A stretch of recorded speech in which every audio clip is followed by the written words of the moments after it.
Give me a lever, and I will move the world.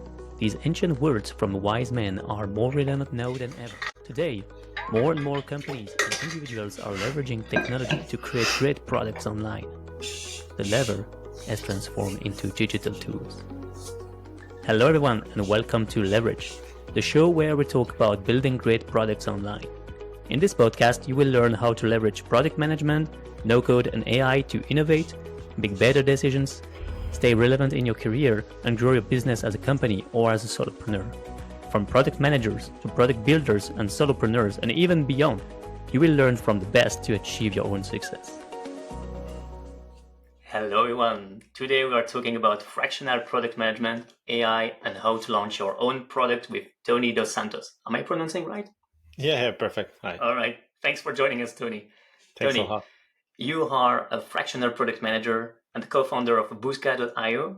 I started reading your content when you were still a PM at Lempire. Yeah. Great. That was nice. Nice post. I would say that the quality of your posts now are, amazing now. It's very pretty. So for the listeners, go check. Toni is amazing content creator too. So this is perfect guy.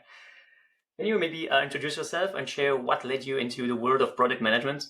Yeah, sure. Happy to. So I'm Tony. I'm 39 years old now. I've had a very, let's say, diverse path because I started studying economics.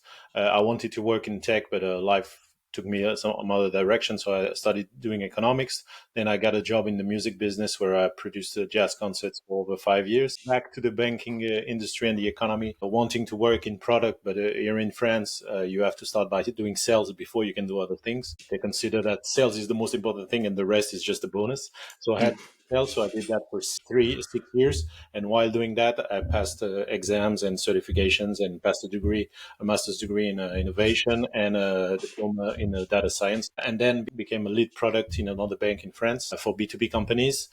And being very slow in the banks to innovate, things take a lot of time. And so then I got the opportunity to work as product manager at Lemlist, and then got the opportunity, and we'll talk about that, to launch my own company and become a fractional PM also. This is great, good background. I love it. From corporate to scale up to now co-founder. That's awesome. You said fractional product manager. Can you maybe explain what exactly is a fractional product manager? Sure. I mean, I'm still learning, but I'll try to explain the difference. So basically, you have a full-time job, obviously, which is a product manager in a company. Then you have the freelance work, which is basically a company that hires you to do the job as a PM without paying you a full salary as a full-time employee. And then you have fractional and interim product managers or product leaders. Interim is basically someone goes on maternity leave, you replace them for a fixed amount of time. And fractional is you dedicate to a company like 2, 3 days, 4 days a week, depending on the project, with no time bound. And you work on mostly, obviously, higher level things like strategy, road mapping, processes, because you're not there full time. So it's difficult to be hands-on, like do delivery and stuff like that. It's more to help companies that either don't have the resources or don't have the time or don't exactly know or are at a point in their development that it's not big enough to structure a product team. We help them implement those things. But the fractional part is that you dedicate like 2 days for one company, 2 days to another, or it's not time bound. It's not like project management where they say like in 3 months we do this. No, fractional can be a longer thing. And then it's based on a project thing with no time bound. Okay, so the length of mission can be from 6 to 12 months. Can be like just three months, 1 month, depending on the needs. You can help, for instance, I helped a company that needed to train their employees on processes, how to use AI in their PM processes. It can be to implement a feedback loop for continuous improvement. So it's limited in time, or it can be to run the strategy of product. So it can be 6 months, 12 months, depending on the needs. But the idea is that normally you don't do full-time work. You dedicate some part because they don't need to have you full-time. Okay. And I was wondering, isn't there like a trap? It's a full-time work, but in disguise. And actually you have to work like 5 days, but instead of 5, you have to do in 3 days what do you have to do in 5? Well, normally, no. That's the difference. Is like freelance work can be a trap. You have a full-time job with one company and you do a freelance for 3 years, and then you're just an employee in disguise. Fractional is more like you help them 2 days a week, for example. You follow up on what's going on, but you're not there full-time. And the idea, again, is not normally fractional is not like a hands-on work because you're not there all the time. So normally you cannot have the same implication as doing the tickets, etc., because you're not supposed to be there all the time. And it's actually your job as a fractional to define the boundaries and the limits of your implications.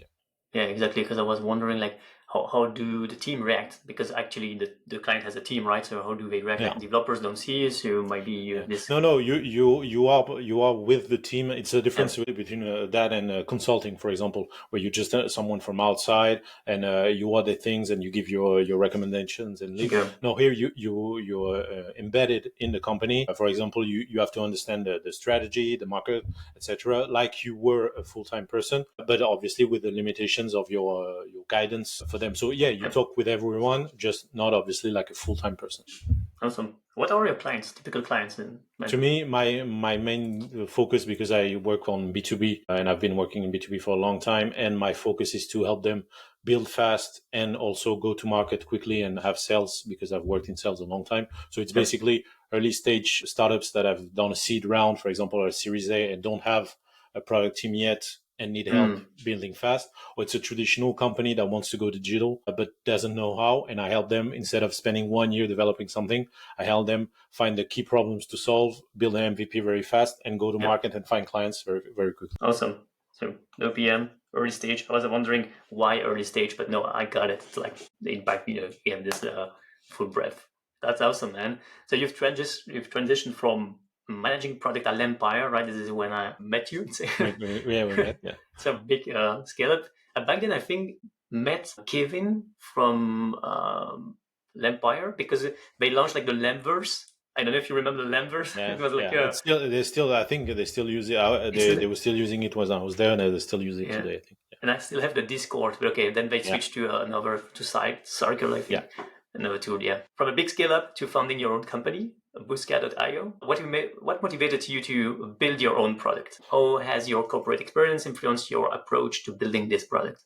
Yeah, sure. Well, I always wanted to work as an entrepreneur. And again, I said I worked in the music business where I started as an employee, then built my own agency working with artists around the world. So I had that mindset in me and motivation to do that. And working at Empire, you have obviously lots of products, you have lots of people, you have lots of constraints and strategies. What I wanted to do is build something from scratch and take it, hopefully, as far as Guillaume took Empire, or even further. Obviously, that's the end goal, and that would be great. But the idea was really to, again, and that's why also I do fractional with missions with early stage companies, is to help people go from scratch to basically take from idea to revenue. That's my goal when I do the missions. And that was also my intention launching the product. Plus with AI, I knew there were opportunities to grab. And so I wanted to launch something. And plus, even as a product person, I think it's important. It doesn't have to be a big SaaS, but it's important to build your own stuff and launch things, even for side projects, because it helps you be better at product management also. Yeah, that was one of my questions. But exactly, I do think that product managers are better when they are product builders or product maker, and the opposite, a better creator or product builder are better when they did product management or when they know some part of product management. So that's a good thing too. And I think you mentioned Guillaume, and I think he's a great guy because he's also he has this vision like all employees should become one day or another their own boss or an employer or founder. And I think all employees should learn that. All employers, the mission of each employer should be to learn employees to become their own boss one day or another. And I think it's good for the ecosystem and the entrepreneurship, mindset, because I deeply believe that we are all creators and entrepreneurs in our core. It's a nature to build stuff, and I think I love the vision for that, and I can feel it in your vision too. There, like build your own product, become a better product manager. And Guillaume, he does that, and other entrepreneurs too. And again, with AI and the new things that are out there, it's so super easy to create something. Even if it's useful only for 5 people, that doesn't matter. Obviously, you can be an employee and become a founder and create a company, but you don't have to go that far. You just need to have that builder mindset, and that people like Guillaume do that. It's to wanting to create something and see how it is from beginning to end. And that helps you understand better the struggles when you're working with designers, devs, a CEO of a company, and you want to implement something and he says no, then you better understand why people react certain ways when you've been there yourself. Yeah, exactly. Because I've seen you've done some certification in AI and the no-code glide. Yeah. What do you think about those tools, about no-code and AI? To me, it's great because I wanted to work in tech for a long time, as I was saying when I was young, but just didn't have. I did some Python, but didn't have the time. And now, being older, it's not that it's impossible, but it takes a lot of effort to learn. So using no code tools, and for example, I did a little website to do a quiz on what type of AI users you are. It's not just a form; it's really a site beyond that. There's a database, etc. Yeah. I did it using ChatGPT to help me code in React, the elements, and it took me like a few hours only, whereas in the past it would have taken weeks to do it. So that's why I love it, because it's, to me, they're just tools. I mean, they don't replace the fact that you need to find a problem, you need to find something relevant for people, but it's super easy to do, and that's why I like those, because they're tools that can help you do the things faster and better. If I didn't have them, I would be stuck doing a form or spending weeks trying to code. So that's why I love it. Yeah. Do you ship faster using AI or no code? Well, to me, the problems I have with no code is most of the time I always have ideas that go beyond what no code can do, and I'll always start doing like, I'm gonna do a software app, and then say, oh, by the way, that I want to have a database that does this and that, and if people click here, I wanted to send an email, and then always end up saying, okay, well, I use ChatGPT to do in React or code something for me. So that's always the limits. But I love using tools like Software Glide. For example, I have a sister that has personal coach in fitness. She wanted an app for a client, so I'm working on it at the moment. I spoke to her, spoke to a client, and see how I can build something with Glide. And obviously, using those tools will be much easier than using a ChatGPT, because that takes still a lot of time to get the code and get it right. Exactly. Then you have to ship it and so on. We know that the thing. What's the main difference between a role as product manager at Limlist or Empire, and founder? Well, at Empire or anywhere else, the difference is obviously you can sleep better at night, and you have a life, which is the main difference. But no, kidding aside, because Empire is the company that it is, and Guillaume having his mindset and the culture of the company, you have a very entrepreneurial approach to things. So when you become your own founder, you're not that confused by what to expect. But the main difference is obviously at Empire or anywhere else, you're an employee, whereas you're a founder, you have to handle everything yourself. You don't have anyone telling you what to do, which is a bad way, which is you don't get orders, but you don't get directions. So you have to put your own directions, you have to put your own limits, you have to think a lot, you have to question yourself a lot more. And again, the part of not sleeping is you don't sleep because you think about the company or what you want to do, or you don't sleep because you have stuff to do and you need to take the time to do it.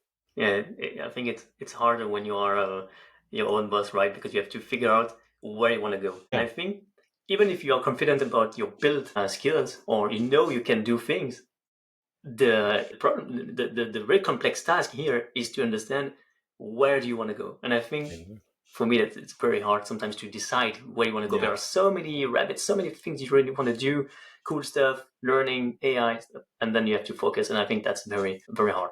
Yeah, and I've seen it because when I was a banker, I was working with corporations and small companies, big companies, from 1 million a year to 1 billion revenue a year. And the thing that everyone has, and it's the same in startups, is the solitude of the founder, because in the end, you have employees that are going to tell you, yeah, you're great, this is great, etc. But in the end, you're alone with yourself when you have to make a decision, a good one, a bad one, decide strategy. And that's the most difficult part, is that you're always alone to figure things out. Even when you're co-founders, you can discuss, but still you're both together, just alone, taking decisions. So that's the main difference, is that you're just on your own, and good luck taking the decisions, and you have to take the responsibility of everything, obviously. Are you willing to hire people? Obviously when we get there, yeah, sure. Our goal is not to. We have had a lot of VCs coming to us, and I had a co-founder that now is taking a step back, but because he had other projects. But the goal is to hire once we have like profitability enough to scale, like Guillaume did, or others. And being a banker, I like when there's money available before I start doing things. Yeah, so we want to hire, but in the right time. Yeah. Awesome, because that's a bit the bootstrap movement, right? It's even better like that for the economy. You have less bubble bursting. Well, actually, the thing about that, because I've worked in outside of the startup world, is that bootstrap is just the word for a company in the rest of the world, meaning that VC funding is just is the anomaly in the economy. You go see someone that has a shoe shop, a barber, or whatever. They don't have funding. That's just a company growing. So you can call them bootstrap. I mean, you have a bakery is a bootstrap company because they don't have funding. So just that in the startup world, we get this anomaly, which is the VC funding. Man, that's it resonates. We got off script here, but it resonates with what I've seen yesterday on the tech economy. Right now, the tech industry is like completely mad. It's a mess for now, right? The students are not applying to big tech companies anymore in the US. They apply to government because they want stability. And I think it's now we are paying. I mean, the tech industry is paying this long, as you said, VC funding round and so on. Because scaling is nice, but on paper it's like hockey stick, but it doesn't work like that. It's a company like anyone else. So if you sometimes and it should be VC should be an exception. Obviously, I'm not against VCs. It's great to scale a company, but the problem is when you have VCs based on a piece of paper and not a real company that you have, which was the case for many years now, and that's why we're turning around. So to me, a startup is just like any other company, and the VC part is just when you want to scale faster and stronger. At some point, it helps you, gives you a boost. But you should already be profitable and have enough revenue to live on your own if the VC funding cuts. Yeah, that's true. That's true. The burn rate. We used to say it's where the mini CEO of a product. Agree? No. Again, because you're not the CEO of anything, because when you leave your office, you close the door and you go home and you live your life. Whereas, as we were saying, the CEO has many responsibilities and has many things to handle. And the difference between a CEO and a PM is that as a PM, you cannot tell a dev, okay, you do this because I want to.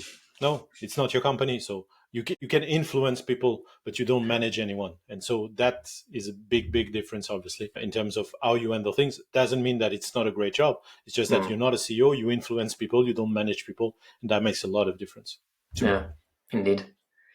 What's the part of the job you like least in product? To me, is to write long documents that no one reads. I mean, that's just the part that I don't like. I love strategy. I love delivery. Don't get me wrong. I love delivering and putting stuff out there and talking with devs and see, there's something we didn't figure out before. We have to solve and find ways to make it, put it out there or launch a product. But writing documents and tons of PRDs that the devs won't read, the marketing won't read, the sales won't read. That's not just for me. And the meetings that could have been an email. I mean, that's not my thing. Oh yeah, that one. That meme became a meme. Yeah, exactly. That's why I love being fractional or freelance or colleague, whatever, or advisor, is because you can have your own rules and don't have to follow things that you don't feel are necessary. Yeah, I like also to have this kind of your own methodology and then exactly. I like that too. I'm trying also to build my own methodology so that I know how to apply things when I have a client. All right, so you are now a founder of Busca.io. What's Busca.io exactly, and who should use it? Well, basically, it's a tool that does what we call social listening in a broad sense, which is you have a keyword, and we're going to find everything that mentions that keyword online. What it means is that, for example, you're launching a product. Let's say you're launching Lemcal, which is an alternative to Calendly. From what we were talking, what you want to know is find people who talk about your brand, obviously, but also find people that complain about Calendly. So you're going to put that keyword and find who complains about it. Also, you're going to look for people that talk online about time management, booking meetings. And so those are the keywords that you're going to input, and we're going to find them for you. Basically, it's to find who talks about your own brand, who talks about your competition, and who talks about the pain points that you can solve.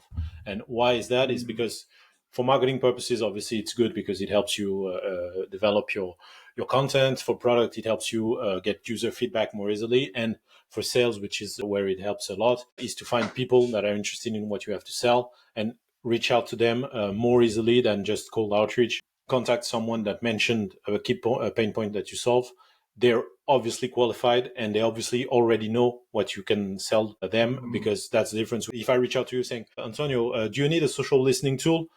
You don't even know what it is. But if I see that you posted something about social listening is really good for my business, or it helped me or whatever, then I know that you're aware of it. And it's much easier for me to reach out to you, because you are aware of the problem that I can solve. Okay, so I try to summarize the value proposition here. So in one sentence, if I have to pitch it in one sentence, Yeah, turn boost. mentions into customers.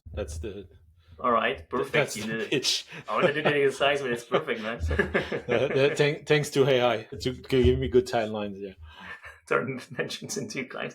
Yeah, this is very clever, actually. That's very clever. Can you maybe share some metrics about Boostcat.io, or do Yeah, you sure. prefer to keep it? No problem. So at the moment, it's about 700 people that use it, and we have it's under 2K revenue monthly. But because we pivoted, Nice. I made a pivot a few months ago. So things are changing, and the target customer, it's more salespeople that use it now because they found it useful for their work. And what did you For change? lead Did you change a generation. feature or just the No. It's marketing? just in terms of positioning and Oh, people. okay. Actually, it's more like people coming to us that are more in that area of business than previous in marketing. That's it. And in terms of so revenue, what can I say else? In terms of client, that's it. Revenue I shared also. And yeah, that's pretty much it. Yeah, because we're still Yeah, early. So basically, but that's nice. You already have like recurring revenue, so that's a very good path. Do you consider that this is a sign of product market fit? well, it's still early to say, but as I said, I pivoted the company and the positioning a while back. So obviously, it's a moving thing. But yeah, to Okay. me, it is going in the right direction, and we see traction, and I see that more and more people are interested in what we sell. So yeah, I'd say we're on the good track. Let's say. All right. What could make you think that you did it? You reached it. Well, having a continuous growth month over month with the ICP that we defined. Yeah, because. Awesome. We could It's have a lot of clients one month and less the other, or lots of clients, but they're not in the ICP that we define. And then it changes every month. To me, it's good, but it doesn't mean you found the fit, because if you have like marketing, sales, support, product, and it's always changing, it means that you're not focused enough and you should change something in it to me. yeah, because once you can find it, but you can also lose it. So it's always nice, Exactly. always Yeah. good to be aware of that and always listening to the market. So it's profitable, right? Yeah. How much time did it take to get your first euro or first dollar? Oh, first euro, it was 2 days. So that was Really? pretty cool. Yeah. Wow. So you launched it, and after 2 days, then Yeah. We have 48 hours. Yeah. We are the first paying customers. Yeah. that's crazy. We'll talk about that later, about the Yeah. launch Sure. and the build, because that means that you've done a great go-to-market strategy. Because if in 2 days you find first clients, that means Yeah. you did Or something we good. got lucky. Oh, you got lucky. You never know. Sometimes, good decisions lead to bad outcome, and sometimes bad Exactly. decisions go Bad to decisions. Yeah. Yeah. Or no yes, yes. decision leads to good Or outcome and you don't even know why. Yeah. Exactly. exactly. All right. How did you get the ID, and how did you validate the product ID? Yeah.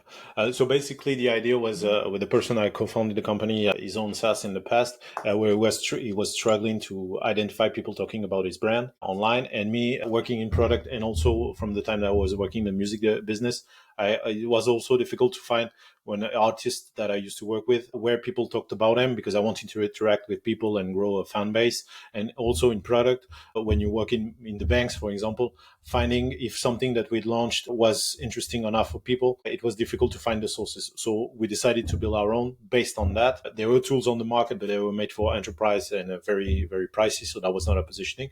And then basically we built the product hunt launch, demo. And that's the way we validated the product idea, to see by the product hunt launch if people were coming to us and wanting to buy it. And then we built the tool. That's clever. So the product launch was the validation test. Oh, Don't tell product hunt, but we launched with just a landing page at the demo. We didn't have any product at the time. It was not built. This is perfect. But you wanted to solve your own product, right? Exactly.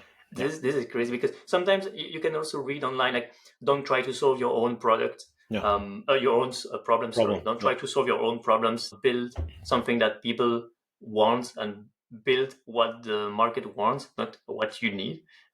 So sometimes you have contrarian insights on the internet. So you said just one landing page. Which tools did you use? Well, then for the product hunt launch, yeah, it was a landing page. So it was basically coded in React by my co-founder at the time, and he had a demo behind it. But for the product itself, we used Figma and used templates that were available and tweaked them. Anyway, if you look even now, we changed now the landing pages in a Framer, and the website is in React. But What we wanted is to have something very lean, very simple, because obviously I've been working product. I know that you can have something complicated very fast. So the idea was to, even the website was to be straightforward and very simple. So yeah, at first it was in WordPress at some point, I think also, but using like main basic tools like Figma and Webflow, Figma and Framer. Webflow, Now you have Relume. If you want to use AI, you have Relume, which is great. If you want to do on your own. Yeah. So that's basically the tools we use. Nothing fancy and nothing original there. And then when you wanted to build it, you build it in React, right? Yeah, it was React and a MongoDB databases and really, again, very simple stuff. Then obviously there's the algorithms to do the social listening on every platform, LinkedIn, Twitter, etc., which is proprietary and much deeper tech. But the tool stack, the tech stack is really simple. Yeah, it's React. Any particular tools that were the game changers? For building it, no, just the brains of the co-founder in tech, basically. That was it. And then obviously also using ChatGPT helped a lot to debug stuff. And when he was struggling with specific things, I know it helped him a lot on that and Copilot, things like that. Yeah, and for the distribution phase, did you use any tools or? When you mean distribution, you mean like bringing it to market? Yeah. Well, I used ChatGPT and Claude a lot as a marketing head of marketing for the company, let's say. And then taking it to market, then I used outreach tools and automation tools, some scrapping to get contacts, namely, for instance, on Product Hunt, Canva to do designs. I used some tools I used a tool called Tapframe, which was built actually by the founder of Taplio, which I used to do videos. Videos. And use that. I used Screen Studio to do screenshot videos with zooms, etc. And then, the thing is being bootstrap and again, being a banker, it's always to use as much as possible free trials and free stuff. Yeah. What works. Exactly. Let's keep it lean. I like also this lean mindset, very minimalistic tools. That's why sometimes I don't like to have like too many tools, because otherwise pretty hard to maintain that and scale. So like to have this lean tech stack, lean stack. Exactly. Yeah. What are the common growth tactics that you've noticed when auditing B2B product companies? Because you also have this. Now we go back to this fractional product management. How do you build growth loops, and what are the growth tactics you've noticed? Well, most of the time they don't have any, so that's the good thing for me. Most of the time it's like build it and they will come, which obviously is not the best way. It's we'll post on the company page on LinkedIn, which doesn't really work. No, the things that work is if you have already a community around your product that you've built, because it's easier to launch something new when you have new features. Like for example, Limblist. I mean, they have a huge community. When they launch something, obviously they can grow very fast with it. And many companies want to do product-led growth or go into think that having a free trial is just enough. Like we have a free trial, so we product-led growth. So my work is to explain to them, especially in B2B, how to adapt that and what ways to do it. The most of the time, it's not like the growth tactic itself. It's more like, who do you want to target? Where are your potential clients? Which is what fails, and most companies don't have like B2B, you can target everyone on LinkedIn saying we're going to put everything on LinkedIn. But if you're targeting, for instance, nurses, they're not on LinkedIn, they're on Facebook. So you're targeting LinkedIn, but you're not in the right place. Same for solopreneurs. They're on Twitter, they're not on LinkedIn, things like that. So that's what's missing to me. It's not like tactics that you can find even on LinkedIn posts, carousels, or this is how you can automate this or that. That's great. But the key part is to go back to the first principles, and that's how often what's lacking. Yeah, thinking in first principles. That's always a good advice. All right, so that's also a good part, because I think it's very complementary, right? What you do for your client as a fractional product manager can also help you as a founder, and the opposite. Exactly. The fact that you've launched your own product helped you test some growth tactics, and then you can.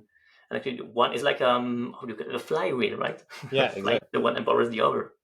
All right, so I've read that you mentioned you've built the version 1 of Boostka.io in 45 days. Can you share the process? How did you do that? Sure. So actually, in the 45 days, we had like the landing page and the demo that was working. And what we decided is that over the summer during the holidays, because we were still both employees at the time, we wanted to launch very fast. So we decided, okay, on October 2nd, we're going to launch the product on Product Hunt, and we have a set date. So we had 45 days to build something from the ground up. We already knew, obviously, and the idea and how to structure it, but we want to do it fast. And so the process was building a landing page right away. Again, building all the assets like the videos, build a page on LinkedIn, start talking to people on Product Hunt daily, engage in community discussions, reach out to people. That's where the growth techniques enter, because I scraped every Product Hunt page makers online, found their emails, send them messages on LinkedIn, on email, using automation tools like Lemlist and others. Those are the techniques that we use to reach out to many people as fast as we could, while my co-founder during these holidays was building the demo part, and then he was finding the right message and positioning, and do a lot of content about it and reach out to as many people as we could. Is the co-founder also the same profile as you, or is it more techie? No, he's a more technical guy. Yeah, he knows how to code, which is obviously what's missing for me. And he was more in the tech part. And as I said, he worked in product, but he had his own SaaS in the B2C department, so it was a bit different. But he has more experience in coding and the tech part of it, so that's why it was very helpful.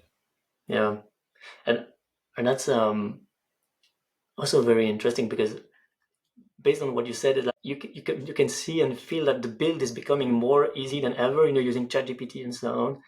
But it's only out of the work. Then you need to make sure that your ideal customer, right, adopt the product. Do you have any best practices to have like a great go-to-market strategy that you make sure that, not to make sure, but you de-risk this adoption? Yeah, sure. Actually, that's something I talk a lot. Even the other day, someone was building a product and reached out to me and said, hey, do you have any advice on pre-sales for us? And I said, okay, you guys are building whatever it was. Have you talked to people about it? They say, no, we're going to talk once we build it. That's, to me, that's the first technique, is once you have the idea of a problem that you can solve, as you said, solving your own problem is great, because you know that someone has the problem because it's yourself.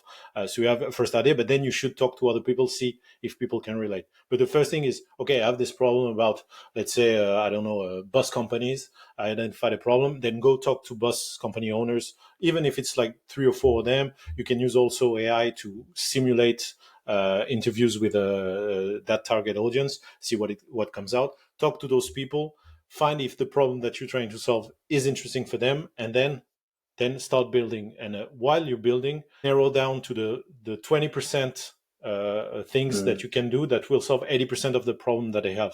You can call it MVP if you want, but to me, MVP should be a product by itself. It's just like Mark Lou says, who's a solopreneur on Twitter. You build one thing that solves one problem with one feature. You start with that, and then you'll expand. So to me, that's it. Talk to people, or identify the problem that you want to solve and who you're trying to build it for, even though it will change over time probably. And while you're building, keep talking to those people, iterate with them, and start building your go-to-market strategy as you build your product over time. And start targeting, start looking where the people you want to address are they on Facebook, Twitter, LinkedIn? What's the best way to reach out to them? And build your messaging also along the way. Yeah, I like that. The one product, one feature, like the killer feature, because simplicity is supreme sophistication. Exactly. And I like that. And I know here in Belgium also we have one guy, but on the product I can't find it, but it's like one feature. The product is one feature since 10 years. It's growing.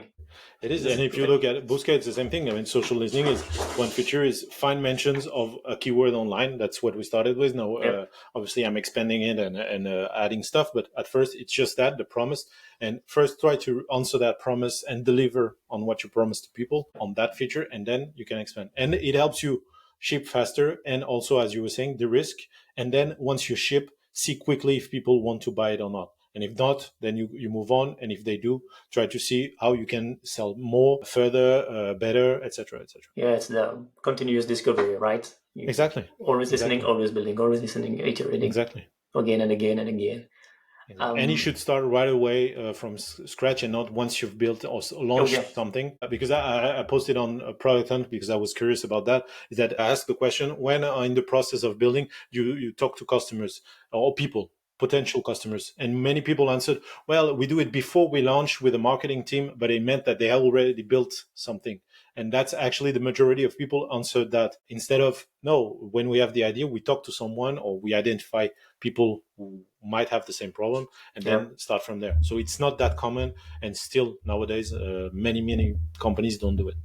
Yeah, talk before build. Yeah. I remember yours launched on Product Hunt. Can we dive a bit on that part? How do we launch a product on Product Hunt? What's the process? What's the good practice? Because you did that. For me, according to be a successful launch on Product Hunt.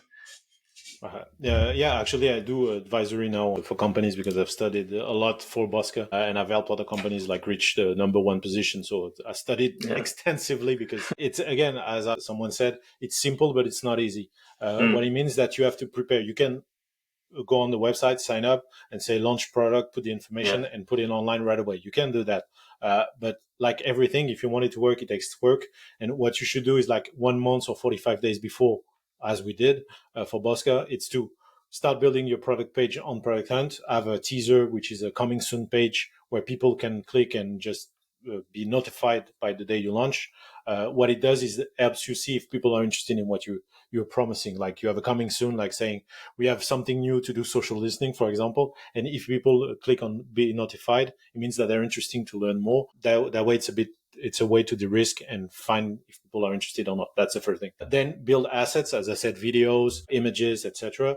Post on LinkedIn about it, see if people answer, and then reach out to people from the community because it is a community thing, the Product Hunt. So the idea is to reach out to someone and say, not to say, hey, I'm on Product Hunt, please vote for me. No, you say, I'm on Product Hunt, I'm going to launch in a few weeks. I've seen you there too. I'd like to connect. And then engage with people. Like, as I was saying, I asked the question, is that you can engage in discussions. So talk to people about things that you care, reply to people with your own value about discussions that they might have, like what's the best tool for this or for that. Give your own perspective, be visible, be present, and reach out to people saying, hey, I'm going to launch soon. I've seen you've launched your tool too. It's great. But can we support each other, for example, things like that. But don't do that. I may imagine you've received it. I receive them every day. People saying, hey, we're live on Product Hunt today. Please vote for us. But I don't even know you. I mean, who are you? Yeah, exactly. So that's the thing is to build a relationship early on and promote your tool, not in a salesy way, but to bring awareness to what you do. Guillaume uses it, and actually it's based on Alex Hormoz's approach, is that to me, nowadays, even product, etc., it's based on sales. And sales is a transfer of belief on a bridge of trust. Trust is the key foundation if you want to build a relationship, be it product, being in work, being sales. You have to build trust with people, and that comes with finding the right people, the targeting part, and sending them the right message. So targeting part on Product Hunt is reaching out to people that are on Product Hunt and are founders too. Messaging is telling them about your product in a right way and not asking for upvotes. And the trust is you build trust because you start building a relationship early on, not being just there to sell something. Yeah, exactly. Like I've never heard about that. Like sales is transfer of belief based on trust. Great sentence. Which is actually, if I want to sell you Bosca, I need you to believe that Bosca is right for you. It's not me to try to convince you because you have your own beliefs. So I need to transfer what I believe is true to you. And how to do that is to build trust, and so that you trust and adhere to what I'm saying. That's awesome. How many people did you engage with on Product Hunt? In total, I must have reached out to 1,000 and a half overall, with between emails and DMs and communities. Okay, 1,000 people. All right. Yeah, it takes time, right? It should be. Yeah, it's like 40. It took 45 days. Yeah. So every day reaching out to people. Automation tools to do outreach. I think Word for One, that helps. But the thing is, you need to engage early. That's why I say you need to engage early, because you cannot obviously send just a newsletter to those people that don't know you. You have to send one-to-one emails, but you can do it at scale, or one-to-one DMs on LinkedIn. But you need to find the right people, get the right list of people, engage in communities, etc. There is also what we call hunters, right? So you have a kind of a mentor or sponsor, like they. Well, actually, 65% of the launches that made it number one don't have a hunter. It was useful when it started, because at first a hunter was someone that said, hey, this is a great tool, you should vote for it. And people would receive an email on the launch day saying, but the hunter said that nowadays people don't receive emails. It's all on the platform. So that's the difference. Yeah. It can have some, it can bring some social proof because you have a hunter. But now the majority of the people don't have a hunter and make it the number one. Plus hunters, some of them want to be paid, which is against the rules. So interesting. Interesting. How did we did evolve? So we focused a lot on the before. Can you maybe answer like during the launch phase? What did you do, and after the launch? Sure. Actually, to me, the after is the most important part, and I get back to that quickly. The launch day, and I have a free checklist that people can use, saying this is what you have to do before, during, and after that they can download to focus. Why? Because on the launch day, you don't have time to think of what to do. So you have to prepare like the messages you're going to do. You have to write a comment on Product 10 to explain what you're doing. You have to outreach to people saying, hey, we're live today. As we talked before, it's the time to support us. Reach out to the people that you know, to reach out to your customers. And all of those things, you cannot do them on the launch day because there's so much going on. You have to prepare that. And on launch day, basically just get a lot of coffee and answer to every comment that you get. Reach out to people, send messages, reply to messages, reach out to everyone you know. During momentum right away in the first hours, because that way you can be featured and be in the top the top ones once the results are open. Because for the first 4 hours, you don't see how many votes people get. There's a list, because that obviously helps not to create bias. So for 4 hours, people don't see on the page. It's just random products that appear. And so during those 4 hours, you have to do the maximum to get to the first rank when they open the results. But then over time, you have to keep going and create momentum and still going, even during the night. Because obviously when it's night on your side, it's not on the other part of the world where there are clients. Exactly. And so that's the most important part. And to answer to everyone, again, it's a community, so you have to engage a lot with people on the day. And that's why you should prepare every asset and every messaging that you have early on. And then the after part, which is the most important. Let's say you reached the top 3 or the top 1 of the day. Then it's reply to everyone that supported you and thank them for that. You can start doing the sales part, which is answer and say, thank you for helping us. By the way, here's a code. If you want to access the website, is a promotion code, a coupon that you can use, for example. And then reach out to people saying, we reached number 1, come see what it's about, etc. Reach out to PR and media saying, we reached number 1 on Product Hunt, come write an article with us, etc., etc. And that's the most important part. And then nurture everyone that helped you or supported you, or the people that signed up during the launch. Most of the time, it's just people that are curious. Many people will tell you, you make it number 1 on Product Hunt, you will get like maybe, I don't know, let's say 100 signups, while you had 10,000 visits on the website on the day, because that's not a lot, and that's not what brings you customers. But it brings you momentum and awareness, and that's what you should use. It brings you also a lot of SEO, because there are lots of websites going to mention you if you're in the top launches, so that helps. And then it's up to you to create momentum. So people that sign up during the launch, or if they had a promo code or free access for the free trial, you have to nurture them. They create like sequences to engage with them consistently over time, etc.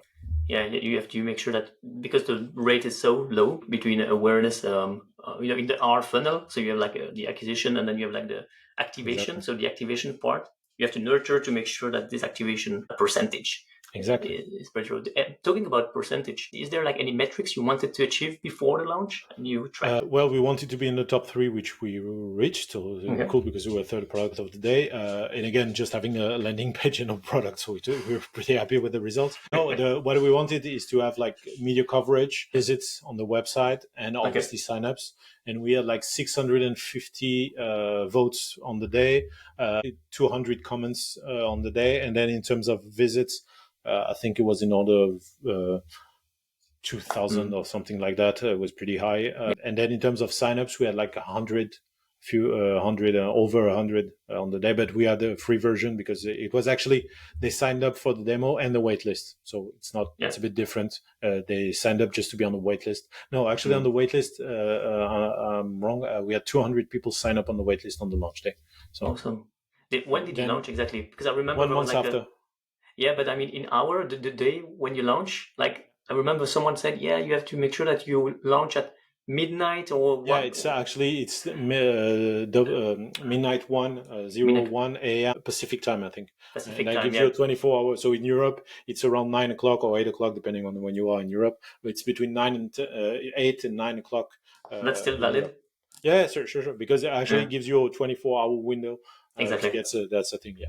I remember that thing always with some tips and tricks from some guide. I remember also there was this huge guide. A guy wrote like a 100-page guide to launch on Product Hunt. If I find it back, I will put the link in the description of the episode. Yeah. And again, I tell you that's why also I put a checklist, because I created my own checklist of things to do, and now realizing that my clients and people were asking for it, I also made it available. It's a Notion page when you can select and assign tasks for people depending on what they do before, during, and after. So can you share it with the listeners, or you prefer to keep it for no, yeah, sure. No, you can share it. So it's a free asset, so no problem. All right, I'll put the link in the description. Thanks, man. Yeah, great.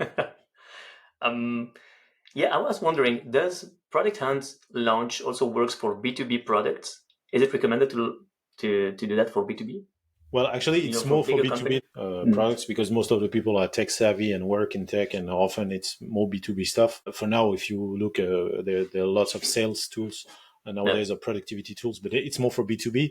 Then if you're talking B2B about enterprise level, like big corporations, it can be, but there's a thing that as it's a community, it's more like David against Goliath. So if you're the big guy, you see Microsoft launch stuff there, Adobe and things like that, and you see they rarely achieve the top 5 because people don't like them, or plus they don't need that. And again, it brings you awareness, no clients. So that's the difference. But if you will watch OpenAI launches stuff, they get great results. Companies like that, because they're trendy and they're still a bit small. But yeah, it's good for them. And is it good to launch multiple times? Yeah. Every time you have something new to share, a new version, you should launch it. If you look at a French company called June, which is a product analytics tool, Enzo launched like 4 or 5 times. Every time he has a new big feature, he launches on Product Hunt and achieved a great result, like number 1, number 2, because it brings awareness. And again, the idea is to bring people to get your feedback and see if there's traction for what you do. Exactly. I was going to ask you, like, is it recommended to launch multiple times? Because I've read that somewhere, like maybe it was Enzo post, but like you can launch multiple times on Product Hunt. It doesn't hurt. I think the rule now, because they change it, like if I'm correct, every 3 months you can launch something like that. You're allowed to launch every 90 days, something that, or maybe a bit less, but you cannot launch every day, but you can launch, like, for the same product, you can launch a version like several times a year, and it's actually pretty good if you want to get feedback and insights quickly. And that's awesome. So you mentioned that you start creating content like 45 days before the launch. You also posted on LinkedIn. Did you use another strategy on other channel? I post on Reddit subreddits dedicated to entrepreneurship. I post on Facebook groups, LinkedIn groups to talk about the product. You can also go on Reddit and write discussions about your product or the problems that you want to solve with your product. Twitter also, obviously. Again, it's always where are the people that you want to target, where they're the most present. Yeah. At first, we wanted to target solopreneurs and founders of small companies, but realized that that's not the target. So at first, we were on Twitter a lot, Reddit, and now we realize it's more on LinkedIn, because it's more like B2B traditional companies that need it. Exactly. I wanted to ask another question, but I forgot. Yeah, you also write a newsletter, right? The Product Courier. Product Courier, I don't know how to pronounce it in English, but it's good, I think. How do you prioritize content creation alongside your founder and product manager responsibilities? Having the newsletter, the good thing is that you're forced to do it, because you have obviously weekly obligations to do it. But the thing is, content to me, and that's a big thing at L'Empire, they're great at it. The thing is that content is part of the strategy to sell your things, either SaaS or either product management. Why? Because if we go back to what I was saying, you need to build trust. And how do you build trust? You show people that you're an expert in what you do. So that's the content falls in that category. So for the AI newsletter, I have to, because every week we need to put stuff out. So that's a good way. And then to post carousels, posts, etc. Basically, it's takes like during one day of the week, or at least set up topics to talk about. If possible, schedule posts in advance or content in advance, but that's always difficult to do. But it's to focus, because that's part of the job. If I want to sell myself, not having a big network, is to show that you're an expert in what you do. Kind of thought leadership, what we call something like that. So create content, but it's time consuming. Sometimes it takes hours for me to write like a post. How do you efficiently create and distribute this content? Well, I do use AI to give me drafts of posts based on the things that I posted in the past or things that are structures. I have like files with 300 hooks and things like that to have like templates of the things, but the result is never great, never perfect, but at least it gives you a framework and a draft. And then, the thing is to always think about, again, problems to solve, what you want to talk about. And the thing about if it's on LinkedIn, mostly in our case, is okay, why do I want to post something? It's not just posting for posting. Is Pierre Rubel, which is a French guy who does a lot of B2B marketing, says it. You have to sell your stuff through your content. And as I was saying, you have to be an expert. So in my case, it's to talk about B2B product management tactics, growth tactics. For instance, I did one, how to do outreach in the summer. That's for that. It's for the AI part is how do you do user interviews or how do you apply for a job using AI as a PM? And then for Bosca is posting stuff about social listening, how to find clients using those tools and interact with people based on that too. It's crazy. What's your typical weekly planning, man? It's not sleeping a lot and drinking a lot of coffee, Man. But yeah. But anyway, you get by, and I have I had the luck of Bosca when I started. I had the co-founder, so that helped. Now I'm alone, but I have devs working, so but it's a day-to-day stuff. The product career, I have Lucas, who's a product marketer, who does it with me. So obviously that helps to have someone and to allocate the time also. Yeah, buddy, always nice to have a buddy. Exactly. But so as a fractional product manager, do you have like 2 days or 3 days for clients and then the rest for content creation or no, to me it's depending on the needs and the requests, because I do also a lot of advisory work with the clients, either for PMs to find jobs or AI or consulting for product management. So that takes a few hours a day because of different calls or stuff. There's no fixed plan, but I also always try to have like half a day. Monday is focused for content and writing and setting things up for the week. So that helps. Usually I find half a day to create content during the week. And also at night, I'm always writing stuff. I have notes everywhere on my computer and my phone, like tons of notes apps, etc. Like it's a big mess to write ideas down, to write topics, to prepare posts, things that I can reuse later, things like that. Yeah. But it's important to dedicate time to it and not doing it as it goes, because obviously, as you said, it takes time. So it's good to try to have a discipline about it. Exactly. So in terms of percentage nowadays, what do you have as a consulting, advisory work and product building and content creation, more or less? Just to get I'd say the product part, the product advisory or product management fractional is like 50%.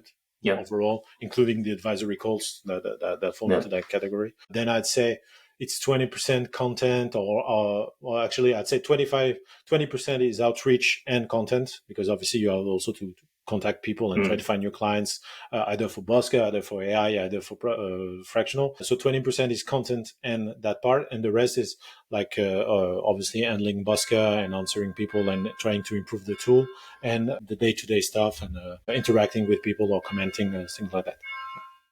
Awesome. I like the way you move to AI and to use AI to teach people, in consulting and stuff like that. So we can see that AI is really becoming like an important factor in product management. It's everywhere. AI is eating.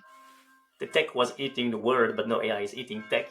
Yeah, exactly. Yeah. So how do you see AI transforming the way B2B products are developed and promoted? From what we were talking, and again, it's easier than ever to build products. It doesn't mean that, because again, we're in the tech bubble, so everyone says, okay, AI will replace developers. It's not true, because for example, for Bosca, you cannot use ChatGPT to do the algorithms that we use because they don't know how to. Deep tech, you can use AI, but not in the sense that just ask ChatGPT to code it for you.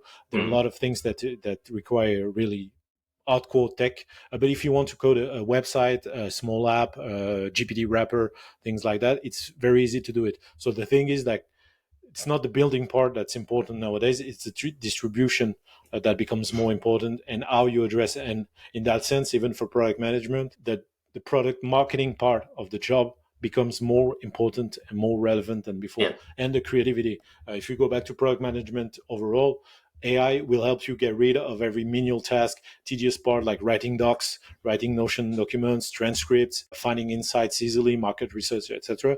But it cannot replace the rest, the creativity, the product sense, etc. People say AI won't replace product managers, but product managers, we can use AI, will replace product managers. I don't think that's true. I will replace bad product managers, because you have lots of product managers today that only do meetings and Notion documents. That's all they know how to do, and say yes to the big boss and say, yeah, we're going to interview some people. Yes, sir, you're right. We're going to implement that feature. You can get rid of the Notion part, the meetings, etc. So once you get rid of that, what you have is stakeholder alignment, creativity, finding problems to solve and solutions to solve them, and a product sense. And those things you cannot have with AI. And that's where a good product manager can thrive, and you can get more time to do that once you get rid of the menial tasks. So to me, that helps. Awesome. Replace bad people, not everyone. Yeah, or increase bad people skills. Yeah, exactly. Yeah. So if you're listening, guys, product managers is in the room, listeners, check out Toni. He has a lot of great advice and tools and techniques to use AI in your product management daily work. All right. Another question based on that, AI is like everywhere, and sometimes you have this meme, online, like, oh yeah, another AI feature, or you have like a CEO saying to the team, I want AI everywhere, and you have like this whole memes movement about AI in disguise. How is AI integrated into Busca and the benefits it brings to the people? Sorry, I was going to say to product managers. Yeah, just before I answer that, because again, we're in a tech bubble, just keep in mind, you have 300, maybe a bit more now, 300 million people using ChatGPT. You have 5 billion people who have internet. Yep. AI is not everywhere. AI is everywhere in the tech bubble. Again, the shoe shop owner doesn't even know what ChatGPT is.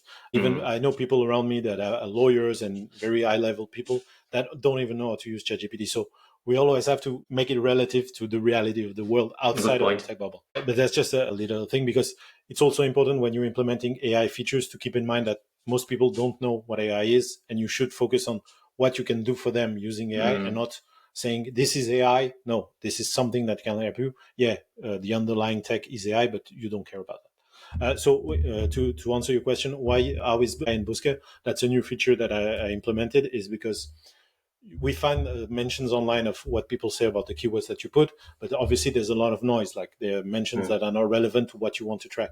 If you want to track someone talking about podcasting, there are people that are selling their own podcasts. That's not the people you want. You want to find someone who is looking for a podcast or whatever. So the AI is you add intent to the keyword that you have, saying podcasting is the keyword, and you say, I want to find people that are looking for a podcast, for example. And then the AI part gets all the mentions that we found, analyzes the context and the text of the mentions, and then filters out the ones that are not relevant to that intent that you mentioned. And then I give you a list of, okay, this is a mention of someone looking for a new podcast, and other examples like that. So that's where the AI part comes in, because again, it's just the tool that answers the need, which is, I get mentions, but there's a lot of noise. How do I get rid of the noise? Okay. Super interesting. I was writing down. That's awesome, man. So I'm super impressed by the fact that you launched Busca.io. And as we mentioned, it's very hard. The build is still hard and it's still complex, not to undermine the effort to build something. The distribution is becoming more and more important, right? So what key lessons did you learn from this experience of launching your own product? And what advice would you give to other product managers, product builders, or future founders here listening, looking to launch their own products quickly and efficiently? Well, it goes back to what we were saying, is identify right away, even before you be who is the people you want to target, what is the problem that you want to solve, and then once you have those information, then the messaging part, or what do you sell them, it becomes easier, and you should start working on that right away. That's the most important part for me, is right from the start. Don't build and then think how you're going to sell. No, find the right people, get the right message right away to know what they need to solve, and then start talking about it even as you build. That's the most important part. And again, build trust, like posting about it, the problem that you're solving for them, introducing your solution. Doesn't have to be salesy, but just say, this is a problem that bus owners have, and explain what the problem is and how you can solution it, and other examples. And then really start right away talking about it. And then distribution is, if you know the right people you want to target, you know where they are, and then double down and spend a lot of time and efforts. If it's on Twitter, post every day, comment everything that's related to the topic. Again, my own tool helps me do that. If I want to see people who have trouble with lead generation, buying intent, social listening, everyone that posts about it, I'm going to comment and say, I understand your pain. Sometimes I talk about my products, sometimes I don't, but still, I'm really there where they are and answering, bringing value to them. And even if you don't, people will say, oh, that guy made a smart comment. Exactly. Was that guy profiled? And then you have the link. Exactly. That's the thing. So yeah, as you build, and then for the distribution, really is find the right people where they are, and then double down on the message and write a lot. Again, I don't spend any money on ads or whatever. It's just like cold outreach to people, commenting on social media where they are, and engage with people a lot. Yeah, social media. And I would even add, don't be afraid to be scrappy, because sometimes people are afraid to take write online or comment or say something, because you have this vulnerability, and also you have this judgment, and you're always afraid of like, oh, should I write, should I comment, and so on. It doesn't matter if you have like good heart and you do that for the right reason. Nobody's going to blame you. So plus everyone will forget it about the next day. So oh yeah, that too. I mean, if you look at Guillaume and other content creators, you look at the post that they post today, you go back in time 6 months, they posted the exact same thing. It's the exact same post. They just recycle content. They don't even repurpose. They just recycle. Because people forgot, and they get a lot of likes because people forgot that they saw it 6 months ago. So don't always, and as Pierre was saying, and it's marketing basic, is repeat yourself over and over and over. Repeat the message over and over. Don't be afraid, because anyway, people will forget about you. Yeah, and there is like the saying: if you are not tired of your own message, that means you didn't repeat it enough. Exactly. That's crazy. And I think there was also another book. Maybe we should mention that. Put that link in the description because I forgot the name. But it's all about like show your work. But there's another one like nobody knows you or something like that. Yeah. Anyway, just do it. Nobody knows you. Nobody gives. Yeah. I'm going to say a bad word, but okay. Let's keep it clean. Yeah, and you don't know them, so it's okay. They'll judge you first. You think people will judge you, but they don't actually they don't care about you. People only care about themselves, so they don't care. So if it relates to them, they'll talk about it. If it doesn't, anyway, they don't care about you. So don't be afraid, guys. Don't be scrappy. Exactly. All right, then. What have been some of the biggest challenges you faced in your career, and what lessons have you learned from them? Well, having changed careers a lot over time, I'd say that one of the biggest challenges is always to start from the ground up, because people say your network is your net worth. But when you change careers, like from music to banking, from banking to tech, obviously they're so different that you have nobody that can be a bridge between both. So that was the difficult part, and still is having no network. But the lesson is that even if you don't have a network, build your own. So that's why I do content on LinkedIn to engage with people. That's how I overcame my own timidity and fears and reach out to people saying, for instance, I reach out to CPOs that do fractional work, even big people that have worked at Amazon, Coca-Cola, etc. Saying, hey, I'm new to this. I would like some help. Do you have any advice? And you'd be surprised how people are willing to help you. I booked like 30 meetings in a month with fractional CPOs from all over the world, just to learn from them. So that's the best lesson is not having a network is great because it makes things much easier to find work, to find clients. When you don't have that, well, you have to build your own and focus on what you know. Try to put it out there, as you said, post, and people will see and like or not, but who cares? Build your own and do a lot of outreach to people, just even asking for help or advice. In the end, it will pay off. Sometimes I also use this pretext to say, well, I'm having this podcast to interview people I really like. We had previously in this podcast like the head of BlaBlaCar, and she's also a teacher at product school, and I was like, wow, very impressed by her background, and she was very nice. Her name is Shannon, and we know her definitely in this podcast, and it was like crazy. And sometimes the amount of knowledge, but also energy and also your confidence level are like increasing because you approach those guys and you're like very inspired, and it force you to write great questions, very relevant, and you are deep diving into the all the knowledge stack that you have. We talked about books, about Transform, Marty Kagan, and sometimes it helps seeing with another perspective, the knowledge base, so it goes. And don't be afraid to reach out to people that are ahead of you in terms of career, or 1, 2, 3 steps ahead of you. And because, as someone said, uh, obviously it's always, you see people you admire and you're always there. I wish I could be like them, but I'm not. It's so difficult. Even Marty Kagan starting from nowhere. I mean, at some point he was an intern somewhere. Elon Musk, same thing. Steve Jobs, at some point he was in college doing yoga and calligraphy. So And you're right. you have to to become an expert. You have to be dumb at first. So that's why don't be afraid to reach out to them, because they've been there too. So the good people will always be open to discuss and help you, give you some advice. True, man. Very nice words, nice encouragement. And we talk also about like this long-term vision, and the most important thing is like where you want to go, how you build things, because this is easier and easier where you want to go. And how do you manage to stay motivated on this long-term goal and the short-term execution that you have to do things today, nowadays, like right now? How do you balance that, and how do you balance with your well-being? Well, about that, I always apply like Jeff Bezos' approach, which is be stubborn on the vision, flexible on the details. And for example, for Bosca, it's exactly that. From the day one on the website, there was this line that I put, which is monitor, understand, and engage, meaning find mentions, monitor, understand, like analyze what people say, and engage, talk to them. But at first, when we launched, it was just the monitor part, nothing of the rest. Now the understand is with the AI filters, like we have that. Engage will be something else that we will find. And it's been there since day one. So that's the vision. But obviously, as I said, we changed positioning, features, added, removed, etc. So that's what changes. That's where you have to be flexible. But the vision stays the same. And that's the main focus. Like, I know I want to go there. I want to do the product that must monitor, understand, and engage. And until I get there, I have plans. They're going to change, because if they don't change, that's because you're not doing your job properly. Because either you're the luckiest person in the world, or you're not doing the things properly. So that's my approach: is to have a clear vision of where I want to go in the future. Same for the fractional business today. Is I want to have a 10K revenue every month at some point, doing a few clients.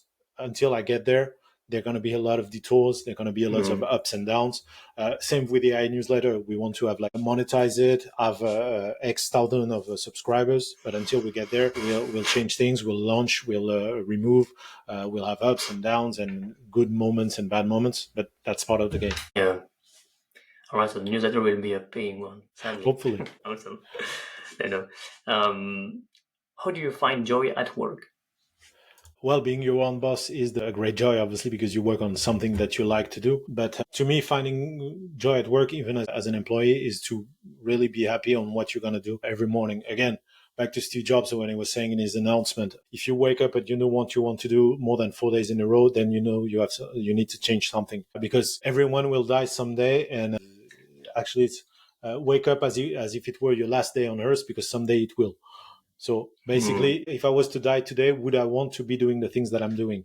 And if the answer is no, more than 4 days in a row, you need to change something. So that's why I find joy. Obviously, it's very difficult. And if I had to go all over again, maybe I would not do it. I don't know. But I find joy because I say, okay, I have this vision for my different projects, and this is where I'm going to go. And then you start working, and there are good moments, bad moments, but you find joy because you know what you want to reach, and you have ambition, and you want, for instance, to make Bosco like a bigger scale up. That's a motivation in the morning, not just monetary, but this is what I want to do. I want to have 10,000 clients. Okay, I have to move myself and start doing things to get there. That's what motivates me to wake up in the morning. Awesome. All right, so we're approaching the final words and the final questions of this episode. So I will ask you questions, and then you can reply pretty short.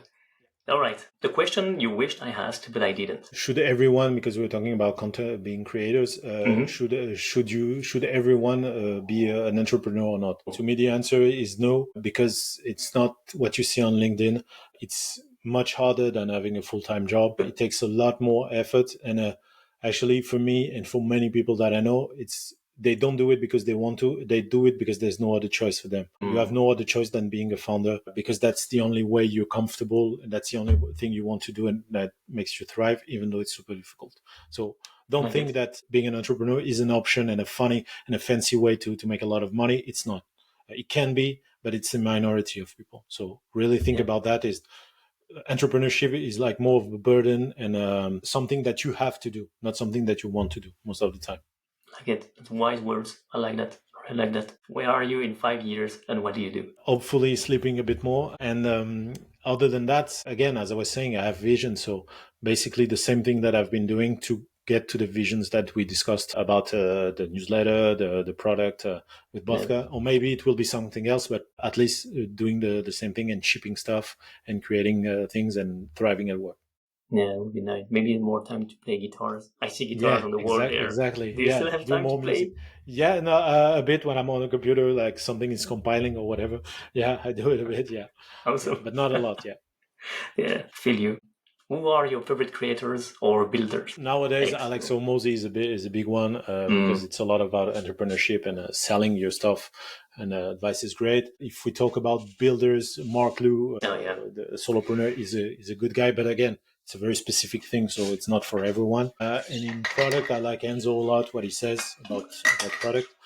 Because it's pre-market fit, so that obviously resonates with me. 0 to 1 first PM. Yeah, exactly. So that resonates with me a lot. And then, yeah, that's pretty much the ones that I follow the most are those. And then in product, Lenny, obviously, because of his interviews that are super interesting. And one I like a lot, I forgot to mention, Akash Gupta, which was a former VP product at Apollo, because he writes a great newsletter that with a very deep dives into product. He talks about product leadership, fractional. He talks about finding a job as a PM, which is a big issue nowadays in tech. So yeah, I like him. True.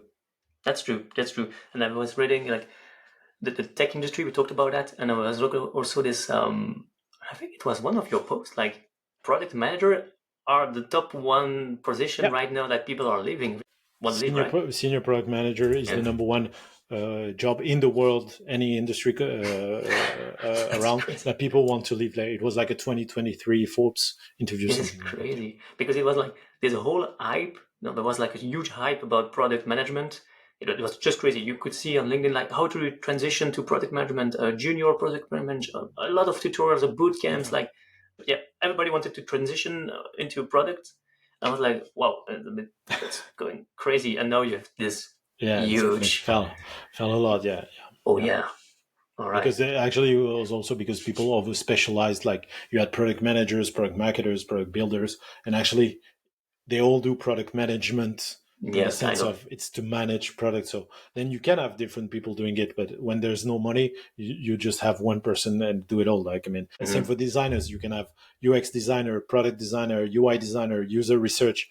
When there's no money, there's just one person that does it all. And it's okay. It's obviously it's better to have a lot of people, but when you don't have the money, which is the case now, you just get one people. So to me, as I say, and it was something from the banking world, is that you need product management. You don't necessarily need product managers as a job person that very specific doing, as we said, the meetings and the Notion documents and the tickets. No, you need product management. That's crucial. The product manager job per se, as we had in the 2020 and 2022 when there was a lot of money, maybe that's something you don't need nowadays. Yeah, it's over. I think product management is becoming like project management. It's becoming so mainstream and becoming so natural now. It's just going to be like a way of working. But this is why I do believe in like a T-shape. Totally. You have like product management, general. And then you have marketing that people coding or whatever. Totally agree on that. Yeah. And this is why I like this. And I try to cross the two domains, like product managers and product builders here in this podcast, because this is for me the future. And for builders, you need to leverage the whole skill stack of a product. So you have to do what I call the 4Ds, so the discovery, the design, the delivery, and the distribution. So the go-to-market. Totally agree. Yeah. So as a builder, you need that because you're going to be like more aware of all the steps in the company, and you'll be able for the value. You will increase your value. Yeah, totally. All right. Your favorite non-fiction or business books? Business books. Or product management books. No, please don't. But no inspired, please no. Enough inspired. No, well, again, for someone nowadays, and because it's all about money nowadays, $100 million offer by Alex Mozy is a great one. I like a lot Build by Tony Fedel. You were talking about product building, so that's a good one. Even for product managers to understand the mindset and how you think of building products. I think it's a great book, non-fictional book. Like a lot of, I like Cyrano de Bergerac, French, but that has nothing to do with the business. But no, fiction, in terms of books, well, Steve Jobs' bio by Walter Isaacson is a great one too, a great read about the, a great leader, what makes a great leader and what makes a crazy great leader, because they're not just good part of people like Steve Jobs. That's one I like a lot. And for product management, if I was to keep one book, because again, the Inspired, the Lean Playbook, all those stuff is cool. But I mean, everyone knows it. No, to me, no. The best, one of the key things I think is needed nowadays for product management is Influence by Robert Cialdini, because that's actually the art of being a PM nowadays, especially when there's no money left, is the art of how you can influence people in the good direction. And as we were saying, without being a CEO and manager of anything. So that's, to me, one key skill to develop is how to influence people. And that book is a great one that comes from like 60 years ago. Very powerful book, and without being a CEO, but also trying not without being like an asshole. Yeah, exactly. Sometimes. You have a great book that I like also, which can be useful for PMs, is The Art of Not Giving a... I'm listening to the audiobook right now. Yeah, it's a good one too. Yeah, for that. Yeah, it helps a lot for product managers like that. Don't take things too personal. Exactly. That's pretty cool. Yeah, your favorite podcast? Well, I like Lenny's podcast a lot. Yeah, obviously, and there's a French one from a friend of mine was called Clé de voûte. I knew it. by Timothée, which is cool because it's very actionable, and he interviews product leaders, and with a 30-minute format, with a very actionable on how they do things, how they do something in their work, and that's pretty cool because it's easy to listen to, and it gives great insights every time. So. I'm still wondering for this podcast if I have to make it shorter than an hour. Okay, talking about that, we still have 20 minutes. Last question. Next people you would like to hear in this podcast? Well, Timothée is a good one because he interviewed a lot of people on that. But if we want to have like product builders, well, Enzo obviously is a great person to have on the podcast if it's not already the case. We'd like to see more on the podcast.